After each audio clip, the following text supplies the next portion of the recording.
Croaking cloth, আমরা rubbing test দেখতেছি। এটা রাবিং মেশিন ফিঙ্গার কভার।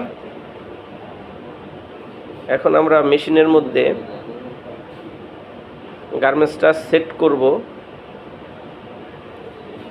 এখান থেকে কালার ব্লিডিং হয় কিনা বা রাবিং টেস্টে কি রেজাল্ট আসে সেটা দেখার জন্য।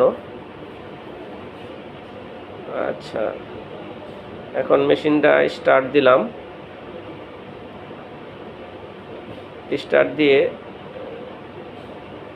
ফিঙ্গার কভারটা দিয়ে ক্রোকিং ক্লথটা খুব ভালোভাবে আটকিয়ে নিলাম।